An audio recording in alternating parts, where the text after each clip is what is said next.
Quiero empezar contándoles esta historia que encontré esta semana leyendo, una historia trágica que sucedió en 1996. En esa noche varios jóvenes condujeron por diferentes carreteras de Tampa, Florida, y empezaron a jugar su juego, su desastroso juego y su mortal juego. Es que empezaron a arrancar varias señales de tránsito que estaban colocadas ahí, incluyendo la señal de pare en algunas de las intersecciones y de las carreteras. Al día siguiente, 3 de sus amigos cruzaron una de esas intersecciones y se estrellaron contra un camión de 8 toneladas y todos los muchachos murieron. Un año después, los 3 autores de la broma mortal fueron declarados culpables de homicidio involuntario y fueron condenados a 15 años de prisión. Y esto me hacía pensar porque así como es mortal y tiene consecuencias trágicas arrancar señales de tránsito, no es menos peligroso, y ponga mucha atención, no es menos peligroso vandalizar las señales que Dios pone en la vida de sus hijos y en vez de edificar y llevar a otros a Cristo, los hagamos desviar de Él. Cuando honramos los mandamientos de Dios, guiamos a las personas por el camino correcto. Si deshonramos sus mandamientos y si nuestro ejemplo o testimonio de vida es reprobable, nos convertimos en un obstáculo y podemos hacer que otros tropiecen en su camino de fe. Y este es el tema del cual hoy Jesús va a hablarnos en los versículos que vamos a estudiar. Acompáñeme a Mateo 18, continuando nuestro estudio del Evangelio de Mateo. Hoy vamos a estudiar los versículos del 6 al 9. Mateo capítulo 18, versículos del 6 al 9, dice así la palabra del Señor. Dice: y cualquiera que haga tropezar a alguno de estos pequeños que creen en mí, mejor le fuera que se le colgase al cuello una piedra de molino de asno y que se le hundiese en lo profundo del mar. Ay del mundo por los tropiezos, porque es necesario que vengan tropiezos, pero ay de aquel hombre por quien viene el tropiezo. Por tanto, si tu mano o tu pie te es ocasión de caer, córtalo y échalo de ti. Mejor te es entrar en la vida cojo o manco, que teniendo 2 manos o 2 pies, ser echado en el fuego eterno. Y si tu ojo te es ocasión de caer, sácalo y échalo de ti. Mejor te es entrar con un solo ojo en la vida, que teniendo 2 ojos ser echado en el infierno de fuego. Acompáñenme en una oración. Señor, te damos gracias en este día por tu palabra inerrante, suficiente, infalible. Tu palabra, Señor, que nos la dejaste como un medio de gracia y misericordia para poder saber lo que debemos hacer para agradarte, para obedecerte, para vivir para ti, para hacer tu voluntad, Señor.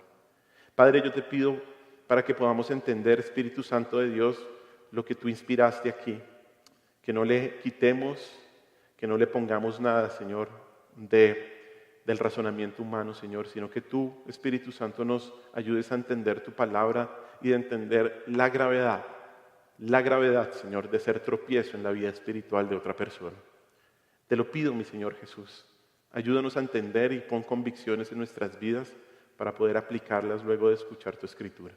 En tu nombre hemos orado, mi Señor Jesús. Amén. Hoy continuamos nuestro estudio de Mateo 18 y es importante recordar que esto en primer lugar es solo una predicación, solo es un discurso, un sermón de nuestro Señor Jesús, en donde nos presenta varias referencias a los discípulos usando términos como niños, pequeños, hermanos, siervos y consiervos.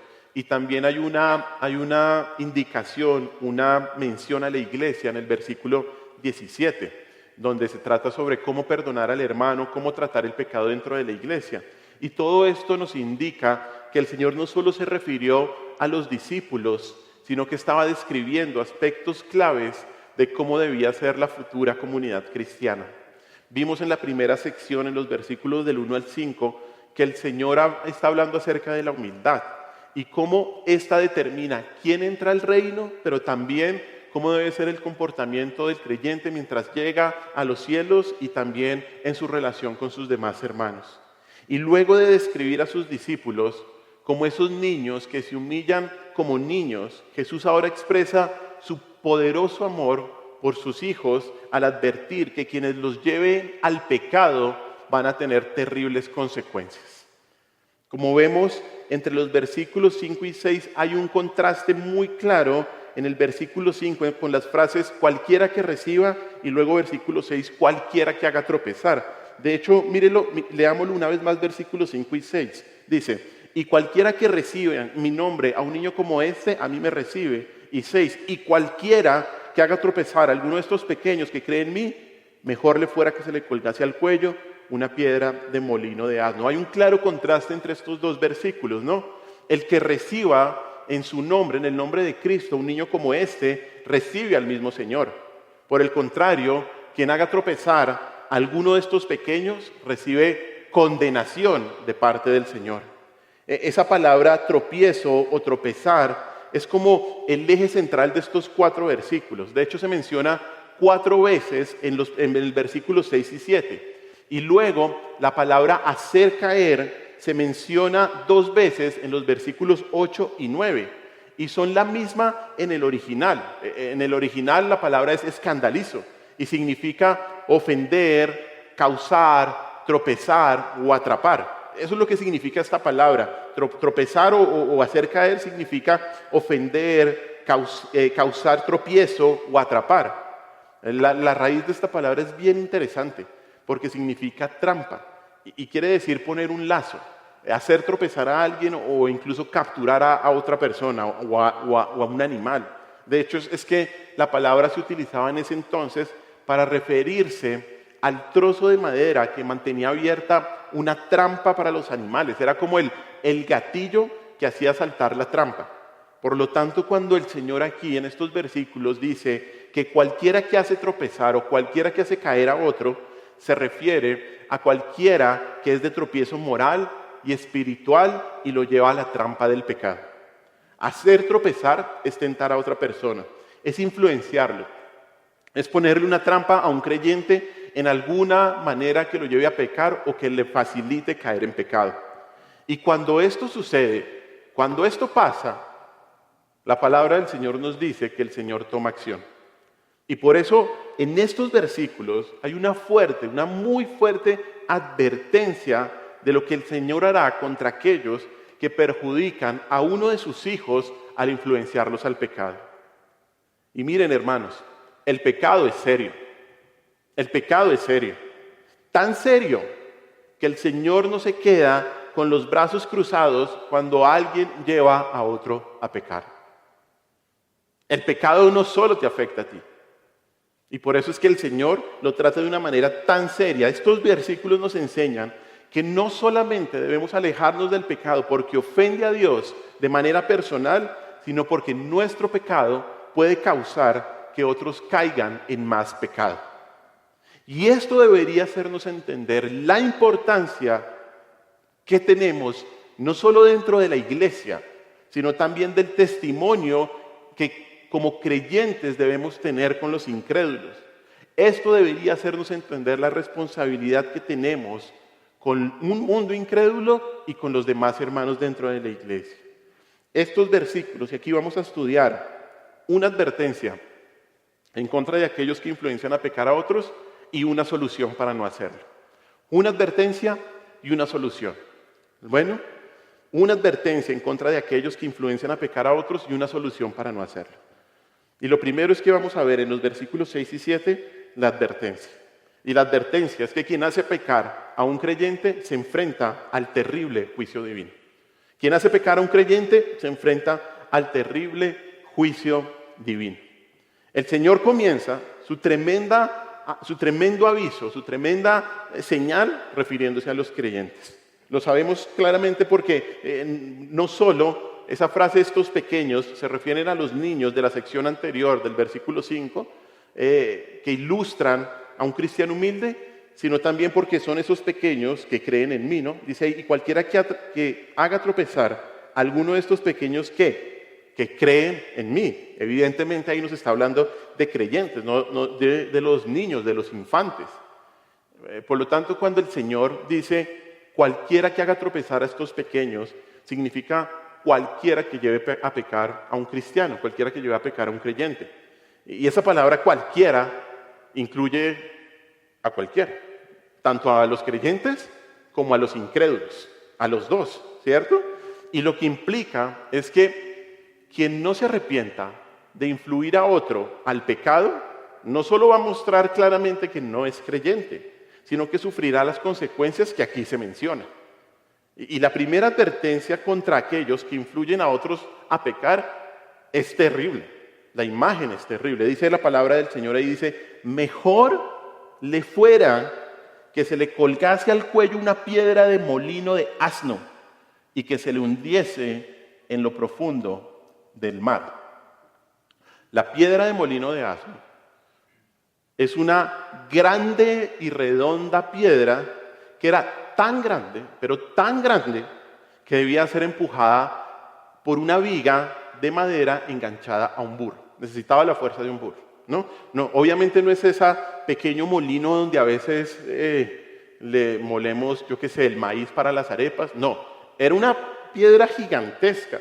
Estas piedras de molino, que algunas de ellas están todavía en Israel como muestra cultural, pesaban cientos de kilos y eran las que se utilizaban para triturar el grano de harina fina por su enorme peso. Iban rodando a través de otro círculo así, y el burro iba con eso. No, un hombre común y corriente no podía mover semejante peso. Y cuando el Señor habló que se le colgase al cuello una piedra de molino, pudo haber estado viendo a la piedra atada por medio de una cuerda al cuello de la persona, o también, según algunos comentaristas, a la cabeza de una persona que pasa a través del orificio del medio, en el agujero del centro donde se ponía la viga que iba atada al burro, ¿no? Y ese orificio era lo suficientemente grande como para acomodar la cabeza de una persona. ¿Se imagina el tamaño de la piedra? Era enorme, era enorme. En ocasiones los romanos practicaban una forma de ejecución similar, atando una pesada piedra al cuello, no tan grande, pero una pesada piedra al cuello de un delincuente y lanzándolo por la borda en aguas profundas. ¿Usted se imagina la muerte? Una muerte horrible, horrible. O sea, es que solo de imaginarnos, de vernos cómo sería todo esto. O sea, ya el castigo de ahogarse es terrible. Y el castigo de ahogarse con una pesada carga es extremadamente espantoso. Es terrible. Pero esto nos indica lo que Jesús piensa con respecto a quienes inducen al pecado a otros creyentes. Así el Señor lo ve. Creo que Jesús nunca pronunció unas palabras tan duras como estas. Aquí está diciendo que es mejor, escucha bien, que es mejor que una persona muera de esta manera a hacer que un creyente tropiece. Eso es lo que nos está diciendo este texto. Esta imagen es tan espantosa porque el Señor nos quiere mostrar no solo lo mucho que Él se preocupa por sus hijos, ¿no? Claramente, sino lo espantoso que es cuando alguien influencia al pecado a otra persona, a otro hermano. De hecho, aquí en el versículo el Señor dice que mejor le fuera, y porque como vamos a ver hay algo peor, mejor le fuera padecer tan espantosa muerte a quien hace pecar a uno de los miembros de su familia. Mejor le fuera. Esta ilustración describe con suma claridad la magnitud del juicio de Dios sobre quienes inciten a pecar a sus hijos. Y la idea, si nos ponemos a pensar en lo que pasó en la sección anterior, debió ser especialmente impactante para los discípulos. ¿Recuerda lo que vimos hace 8 días? Porque ellos habían acabado de tener una discusión acerca de ¿qué? De quién era el mayor, ¿no? ¿Quién era el mayor en el reino de los cielos? Y seguramente una disputa como eso, ¿qué produce? ¿Ah? Imagínese usted cuando está con sus hijos y uno dice primero yo, pero es un poco más grave, ¿no? Y seguramente esa disputa provocó una creciente ira, un creciente resentimiento en todos a medida que uno tras otro ofrecía sus razones por las que según ellos debían recibir honra. Los 12 de hecho no solamente estaban pecando a causa de su propio orgullo y jactancia, sino también porque se estaban influenciando a tener envidia, celos y enojo unos a otros. O sea, no es el unos a otros de la palabra de Dios, no, ámense, sean más humildes, sírvanse unos a otros. No, aquí los discípulos estaban animándose a tener envidia, celos, ira, enojo unos a otros. Por eso Jesús les dice esto. Les dije, miren, tengan mucho cuidado, porque mejor es que morir ahogado con una enorme piedra en su cabeza en las profundidades del mar antes que afrontar el castigo que le espera a alguien por hacer pecar a un creyente. Pero ahí no para todo. El juicio divino continúa en el versículo 7. El versículo 7 comienza diciendo: ay del mundo por los tropiezos, porque es necesario que vengan tropiezos. Pero hay de aquel hombre por quien viene el tropiezo. El juicio divino continúa aquí, ¿no? Con un profundo lamento de parte del Señor al decir en 2 ocasiones: ay, ay. Seguramente usted ha visto esta expresión en otros momentos en la palabra del Señor, en otros contextos, sobre todo en el Antiguo Testamento, ¿no?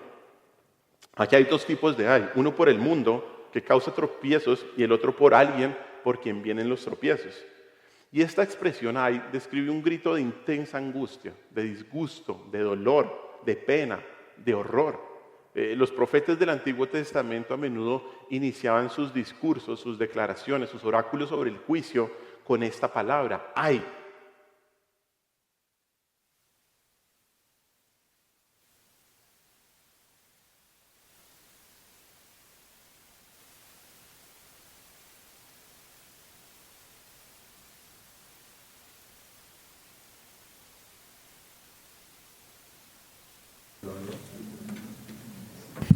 Listo.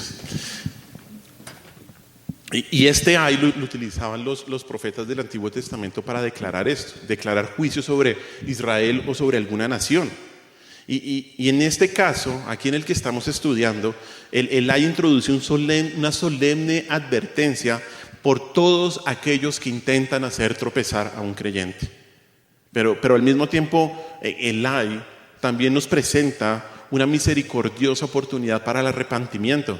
Porque aquel que escuchaba ese ay, no solo en el Antiguo Testamento, sino en este momento, tenía la opción de arrepentirse, de girar 180 grados y no seguir haciendo lo que estaba haciendo. Y aquí el primer ay es contra el mundo por los tropiezos. Esa palabra mundo señala el sistema mundial pecaminoso, que además está altamente influido por Satanás. Y es debido a la influencia pecaminosa del mundo una de las causas por las que los hijos de Dios pecan, ¿no? Claramente. Ese es el mundo que está en contra del Señor. Y esto no debería sorprendernos. De hecho, ahí en el versículo dice, porque es necesario que vengan tropiezos, ¿cierto? ¿Por qué? Por el mundo. Esa palabra necesario tiene el sentido de algo inevitable que sucederá. Es inevitable que sucedan estos tropiezos por culpa del mundo. O sea, es inevitable que el mundo no influencie a los hijos de Dios a pecar. Todo aquel que ame a Cristo, todo aquel que quiera ser discípulo del Señor y seguirlo, va a ser un blanco de los ataques del mundo, porque el mundo está roto, impío y lleno de pecado, y sus víctimas favoritas son los hijos de Dios, haciéndole tropezar en su santidad y poniéndole trampas para que pequen. Ese es el primer ay contra el mundo. Pero el segundo ay es una advertencia para aquel que trae o induce a pecar a otros. El versículo dice, pero hay de aquel hombre por quien viene el tropiezo. Hay de aquel hombre por quien viene el tropiezo.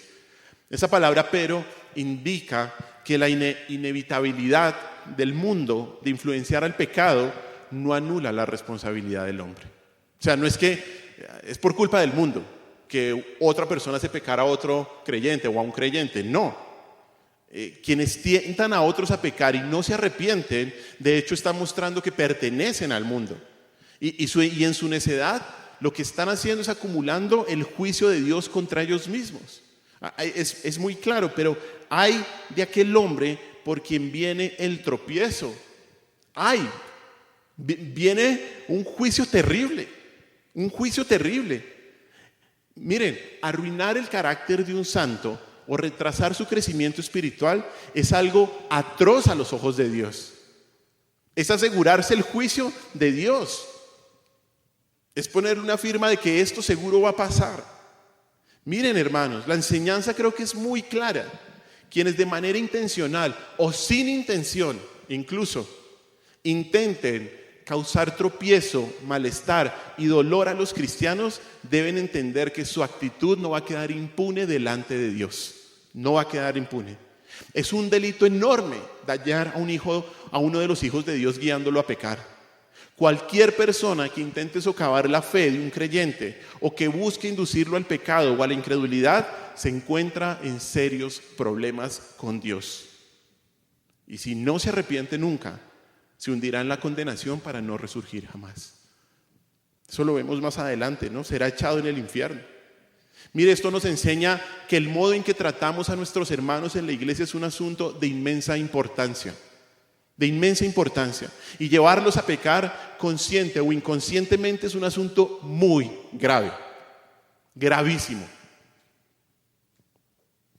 ¿Cómo podemos causar tropiezo para que otros creyentes pequen? Le voy a dar 9 maneras en las que usualmente hacemos esto. Primero, como dice acá, tentándolos a pecar. Y es que el primer ejemplo que tenemos de esto, pues fue ¿quién? Eva llevando a pecar a Adán. Eva proporcionó el primer ejemplo de alguien que tentó directamente a otra persona para que pecara. Y cuando animamos o presionamos a un hermano cristiano a participar en conductas que van en contra de los principios bíblicos, como por ejemplo, mienta que no pasa nada, no perdone y así guarde rencor y amargura, cuando lo llevamos a justificarse cuando sabemos que es un claro pecado, como veíamos hace 15 días, cuando no pagamos los impuestos, algo que debemos hacer delante del Señor, o animamos a alguien a hacerlo, eso es que es ser causa de tropiezo, tentándolos a pecar. Segundo, también cuando somos causa de tropiezo, cuando ejercemos la libertad cristiana sin consideración,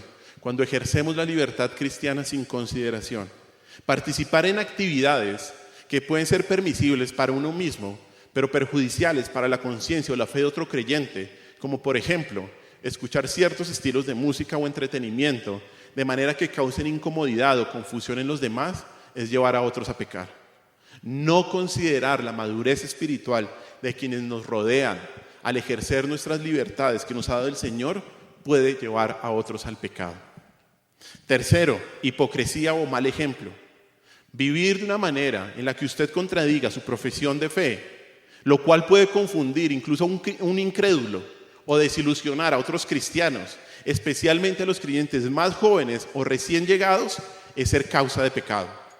Ser deshonesto en los negocios, chismosear o calumniar abiertamente a otros es ser causa de tropiezo. Cuarto, tener un juicio severo o un juicio legalista. Por ejemplo, el imponer reglas estrictas y extrabíblicas a alguien, haciéndolo sentir condenado o incapaz en su fe. Criticar a alguien por no seguir sus tradiciones o sus normas que usted pone en su casa. Por ejemplo, alguna código de vestimenta o algo por el estilo, también es llevar a otro al pecado, es ser causa de tropiezo. Quinto, desanimar la fe de alguien. Usar palabras o acciones que disminuyan el entusiasmo de alguien por Cristo o que desalienten su crecimiento espiritual. Burlarse o menospreciar las metas o los esfuerzos espirituales de alguien, como tal vez, por ejemplo, usted se está pasando de radical, compartiéndole a todo el mundo de Cristo, llevándole folletos, regalándoles libros, escuchando solo música cristiana, orando tanto tiempo al día. Todo eso es llevar a otros al pecado. Mire, no apoyar ni animar a un creyente que está pasando por dificultades, también cuando le confía sus inquietudes, e incluso usted sentirse superior a esa persona, es ser causa de tropiezo. Sexto, y muy clara esta, promover falsa enseñanza o la doctrina engañosa. Definitivamente ser causa de tropiezo. Enseñar o promover ideas que son inconsistentes con las Escrituras, desviando a otros del camino correcto, como por ejemplo promover un evangelio de la prosperidad que le dice a usted que el Señor tiene para usted, ¿cómo es que es el dicho? Finca, beca, de todo, dinero, salud, absolutamente. Eso no va de acuerdo a la doctrina bíblica. Y si hay alguien que enseña esto, está promoviendo un evangelio que no es el evangelio de Cristo, distorsiona la verdad bíblica. Eso es ser causa de tropiezo.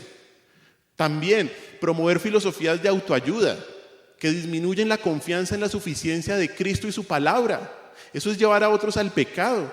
Incluso malinterpretar deliberadamente la Escritura para justificar el propio pecado es ser causa de tropiezo y lleva a la condenación.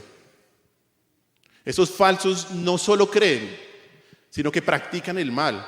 Pero lo peor es que también atraen a otros. Y por eso la Biblia es tan fuerte cuando se refiere a este tipo de personas. Un ejemplo nomás, solo en este punto. Segunda de Pedro 2, del 1 al 3. Segunda de Pedro 2, del 1 al 3.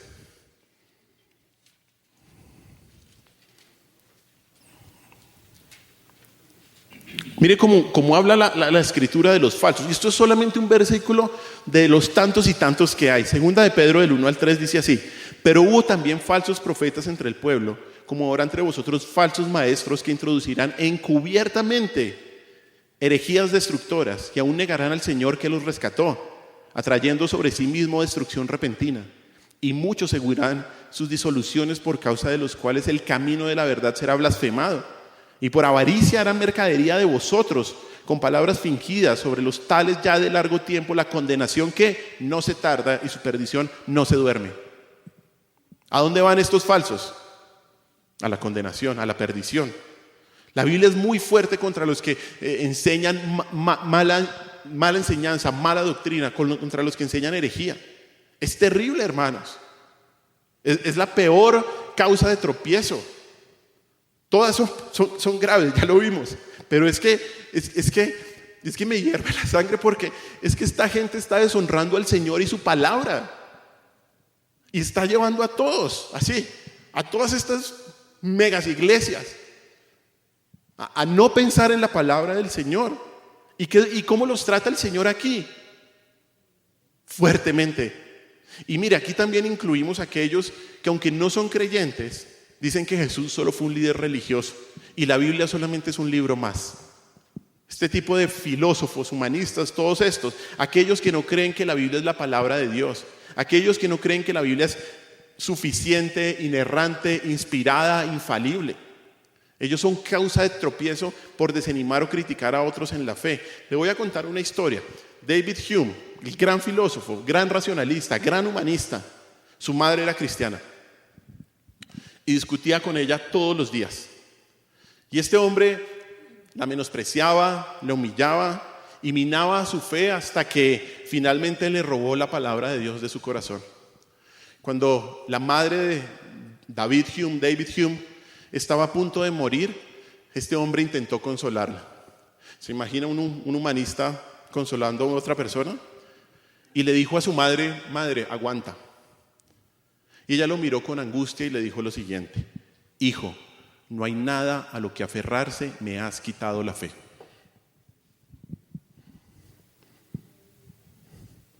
Todo esto es ser causa de tropiezo. No enseñar bien la palabra de Dios es ser causa de tropiezo, no es una bobadita más.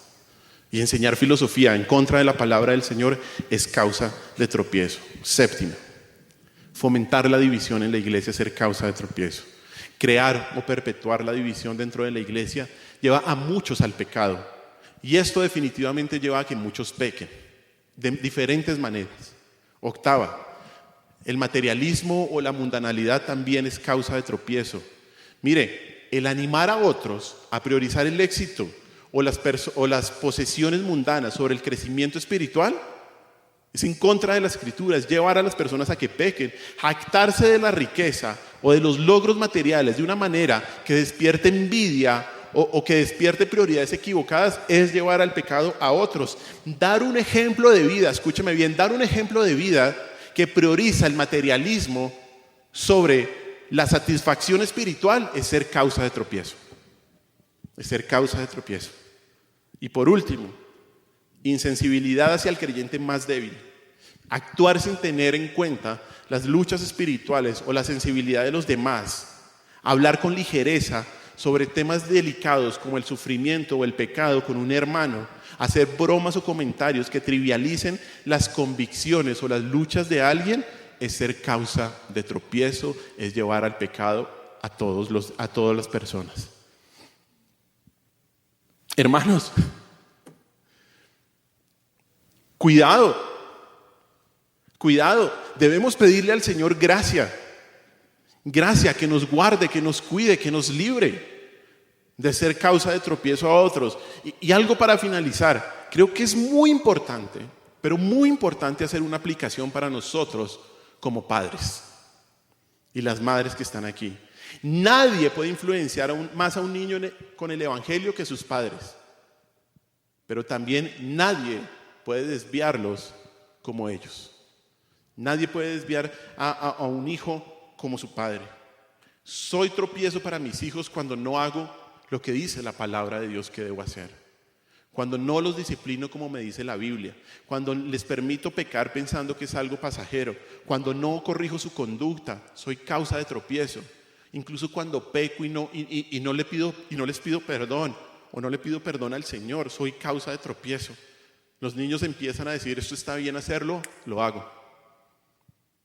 Hermanos, en lugar de inducir a otros a pecar, debemos inducirlos a crecer en justicia. En vez de ser mal ejemplo, debemos dar el ejemplo de Cristo. Recordemos siempre que quien hace pecar a un creyente y nunca se arrepiente, se asegura el juicio divino. Se asegura el juicio divino. Pasemos al segundo punto, a la solución. Porque ese es el evangelio. La solución. Y la solución es muy clara. Versículos 8 y 9. Dice: por tanto, si tu mano o tu pie te es ocasión de caer, córtalo y échalo de ti.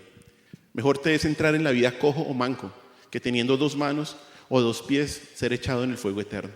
Y si tu ojo te es ocasión de caer, sácalo y échalo de ti. Mejor te es entrar con un solo ojo en la vida, que teniendo 2 ojos, ser echado en el infierno de fuego.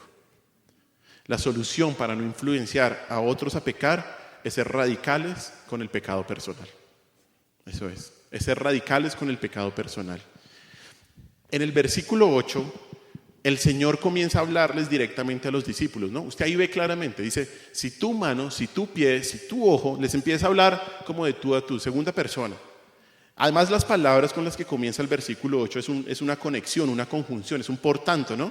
Es una conjunción que une los 2 versículos, muestra una relación directa entre los que hacen tropezar al creyente del versículo 7 con los discípulos a quienes ahora les habla en el versículo 8. Por tanto, el Señor está diciendo a sus discípulos que para no hacer tropezar a otros discípulos deben ser radicales con el pecado, con su propio pecado. Y es que esto es evidente. ¿Cuál es la mejor manera de no influenciar a otros a pecar? No pecar. No pecar. No pecar. Si la advertencia anterior se trataba sobre las terribles consecuencias de influenciar a otros, este pasaje trata sobre las consecuencias de engañarse a uno mismo. Y lo primero que obviamente hay que decir es que es evidente que el Señor está hablando en forma figurada, ¿cierto? Porque ninguna parte de nuestros cuerpos físicos nos hace pecar.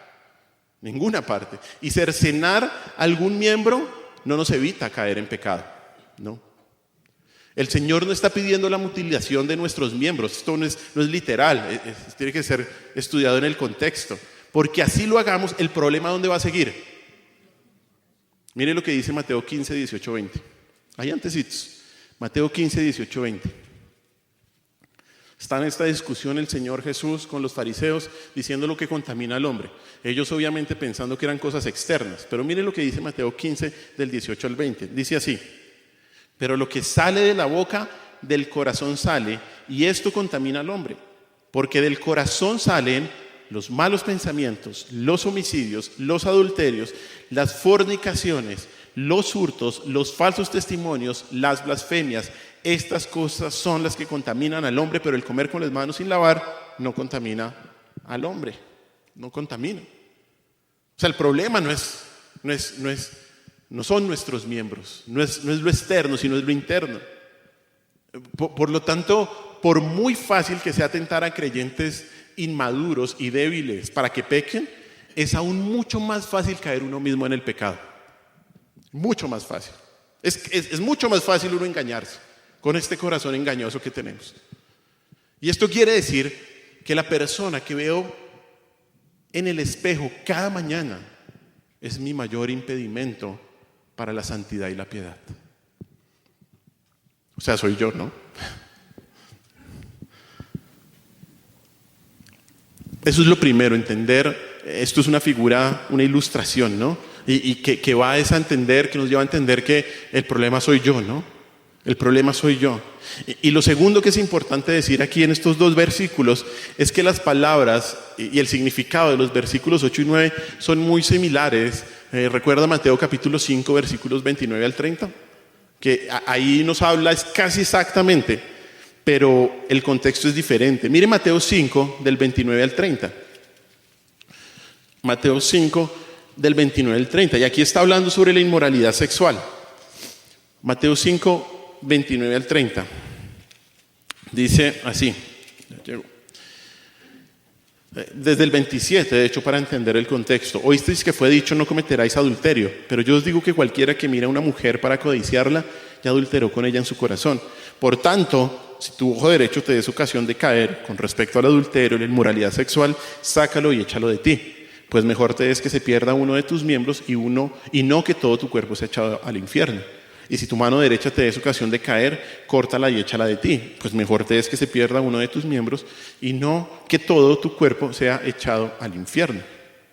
Como vemos ahí en 5, 29 y 30, el ojo y la mano son asociados con la tentación, particularmente la tentación a cometer pecado sexual, inmoralidad. Y aquí en Mateo 18 no se menciona un pecado en específico, ¿cierto? Sino lo que se hace o lo que implica es el pecado en general y personal que influencia a otro hermano a pecar. Pero algo que sí es muy claro y es muy similar en los dos casos es lo intransigente que debemos ser con el pecado. Debemos ser intransigentes. Y esto lo vemos en palabras como córtelo, sáquelo, échelo, córtalo, échalo, sácalo. Estas palabras están en un modo imperativo. O sea, significa que son un mandato. Y un mandato que sugiere urgencia, no demora. Es algo que debe hacerse de inmediato. Y enfatiza la urgencia de tomar medidas extremas para evitar el pecado. El punto de Jesús es que todo aquello que nos lleva a pecar debe ser eliminado de forma radical y rápida. Y es que no hay razón para postergar estas acciones. La mano, el ojo, el pie simbolizan y representan las ocasiones de tropiezo. Lo que estábamos hablando antes, la tentación de pecar. Y la advertencia es cortar de raíz cualquier ocasión que conduzca al pecado. Hay que cortar de raíz cualquier ocasión que conduzca al pecado. Y la razón la dice en los dos versículos, tanto versículo 8 como versículo 9 al final. Dice, primero versículo 8, porque si no lo haces, podríamos decir, mejor te es entrar en la vida cojo o manco que teniendo dos manos o dos pies y ser echado en el fuego eterno.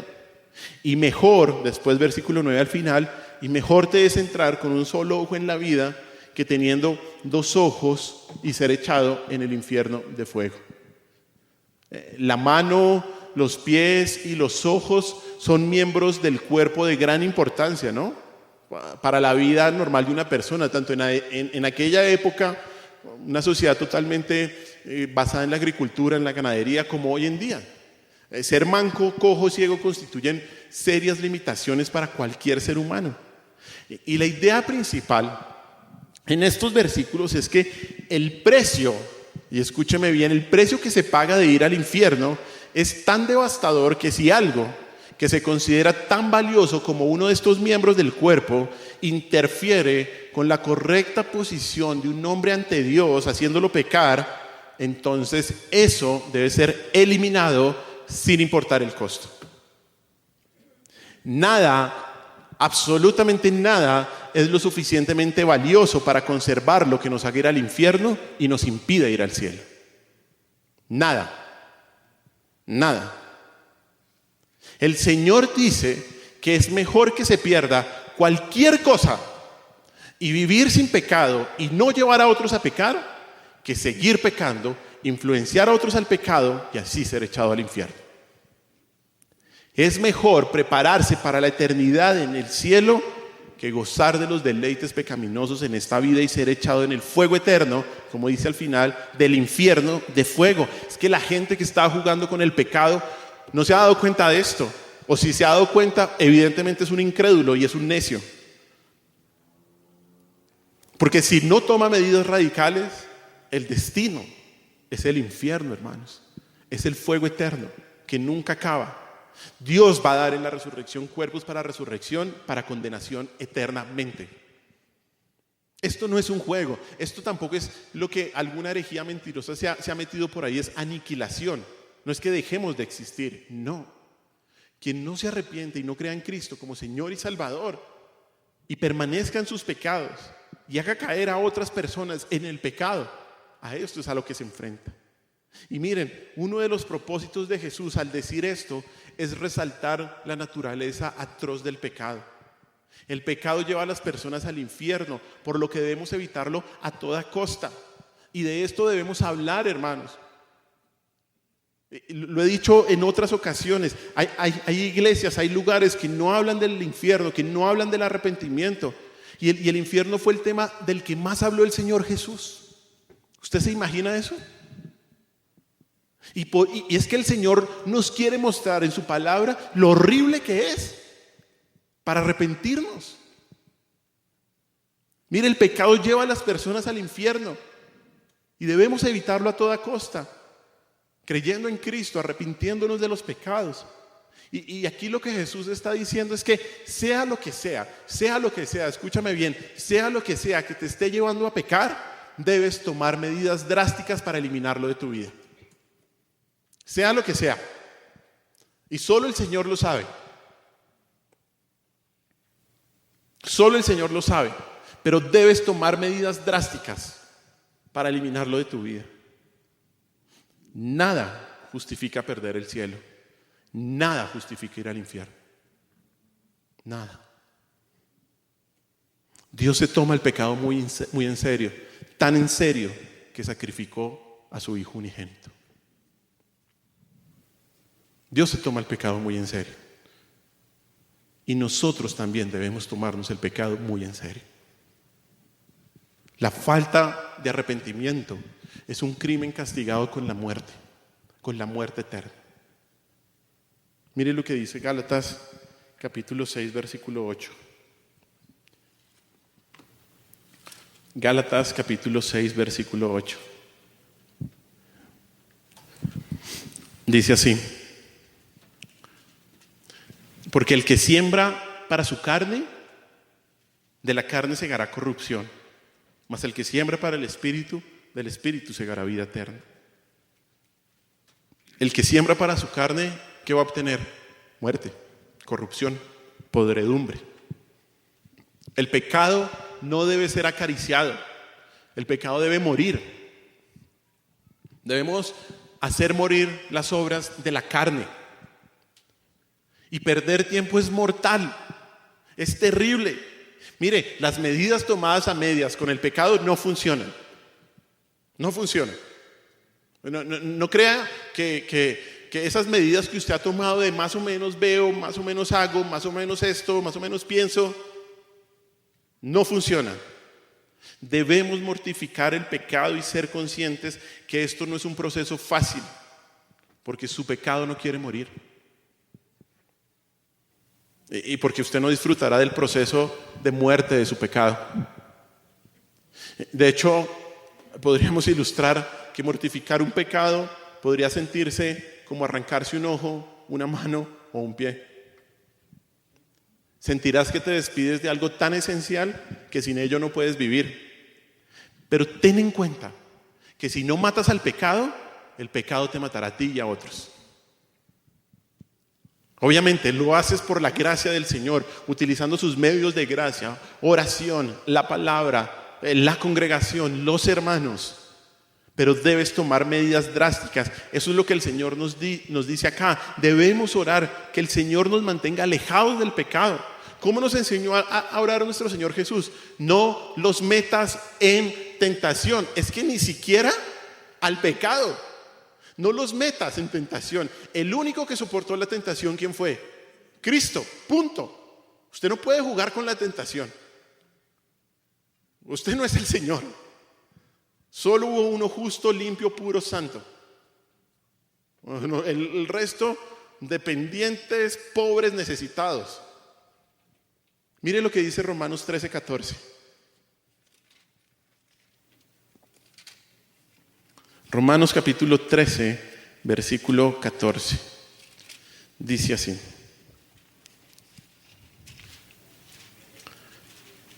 sino vestidos del Señor Jesucristo, y no proveáis para los deseos de la carne. Aquí nos dice que para derrotar el pecado debemos vestirnos de Jesucristo, ¿no? Y en un corto resumen, porque quiero enfatizar es la segunda parte, eso significa que debemos recordarnos constantemente quién es Cristo, qué ha hecho por nosotros, recordar su precioso evangelio, y de esa manera nos revestimos de Él, seguimos su ejemplo y andamos como Él anduvo. Pero nos vestimos del Señor Jesucristo, pero eso no es todo lo que debemos hacer. ¿Qué es lo que dice en la segunda parte de Romanos capítulo 13, versículo 14? Dice, no proveáis para los deseos de la carne. ¿Qué quiere decir esto? Que no podamos dar ocasión para ser tentados y pecar. Es eso. No proveemos para los deseos de la carne. Y aquí es donde nos debemos preguntar todos nosotros, ¿qué es una ocasión de caer para mí? ¿Cuál es el ojo, la mano o el pie que nos lleva a pecar? ¿Puede ser el computador? ¿El celular? ¿Las series de televisión? ¿O de plataformas? ¿Un libro? ¿Una persona? ¿Ciertas conversaciones? ¿Tal vez algún hábito de vida? Que puede ser un hobby, pero te está alejando del Señor. Debes ser honesto contigo. Y si hay algo que sea una ocasión de caer, debes cortarlo. Porque de no hacerlo, no solamente estás hundiéndote cada vez más en el pecado, sino que te conviertes en piedra de tropiezo para otros. Si hay algo que te lleve a pecar, si hay algo que influencie a otros en tu vida al pecado, por extremo y por doloroso que pueda ser, y en sentido figurado, quedes manco, cojo, con un solo ojo, como por ejemplo quedar cojo en lo financiero, quedar cojo en lo social, quedar cojo en lo profesional o en cualquier otra manera, eso es infinitamente mejor, infinitamente superior, infinitamente preferible que ser echado en el fuego del infierno. Eso es lo que dice el texto. No tomes medidas a medias contra el pecado. Pídele a Dios que te ayude a afrontar el pecado con todo tu corazón. No te expongas a situaciones donde sea probable que caigas en tentación. Ten mucho cuidado. Las medidas a medias están condenadas al fracaso y al infierno. Escuché este dicho hace algún tiempo: de buenas intenciones está pavimentado el camino al infierno. Las medidas a medias están condenadas al fracaso. La persona que se ocupa de manera radical de sus propias tentaciones y de sus propios pecados estará en menor peligro de hacer que otros pequen. ¿Cuál es la mejor manera de no influenciar a otros a pecar? No pecar. La única solución para no ser tropiezo es ser radicales con el pecado personal. ¿Amas a tus hermanos? ¿Amas a tu familia? ¿Amas a tu iglesia? Ya sabes lo que tienes que hacer. Si estás auténtica y humildemente preocupado de no caer en pecado, de no deshonrar al Señor, también estarás preparado y motivado para ayudar a que otros no caigan.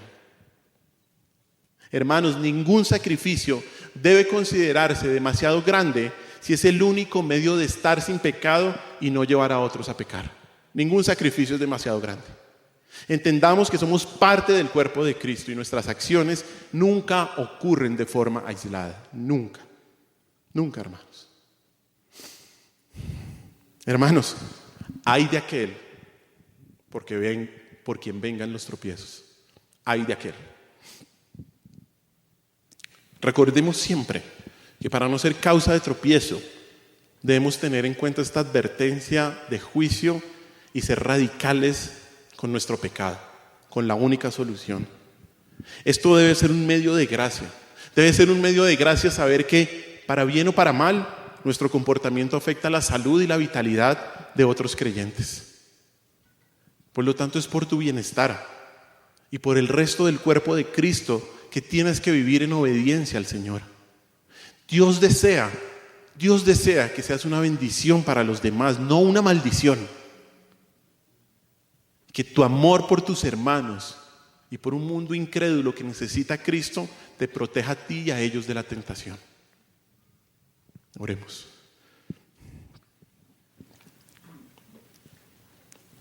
Señor, te damos gracias por tu palabra tan clara, tan contundente y tan penetrante a nuestros corazones como espada de dos filos.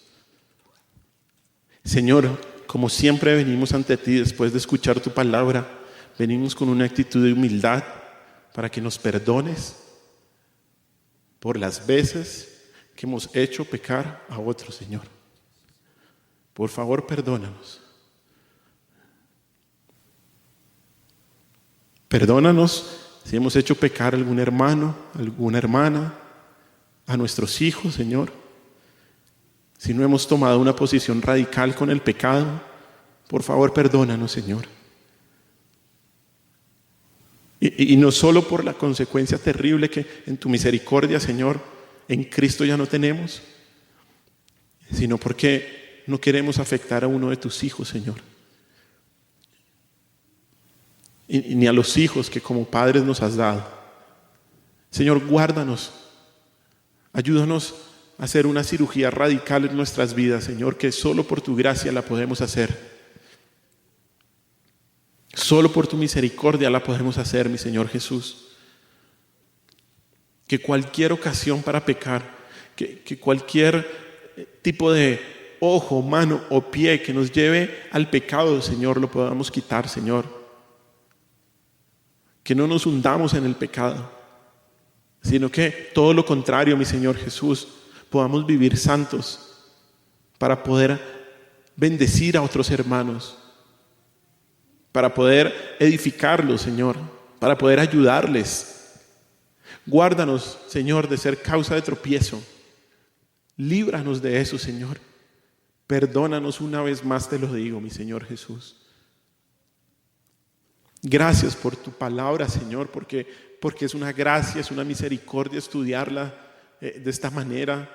Entender, Señor, que cuando hablas, nos hablas a cada uno de nosotros.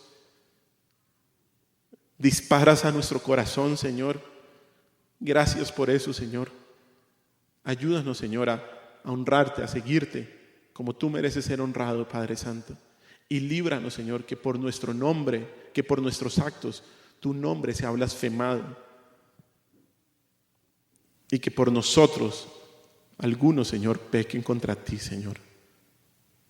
Ese Dios tan misericordioso que mandó a Cristo para vivir una vida perfecta y morir una muerte necesaria para que pecadores como nosotros pudiéramos ser salvos.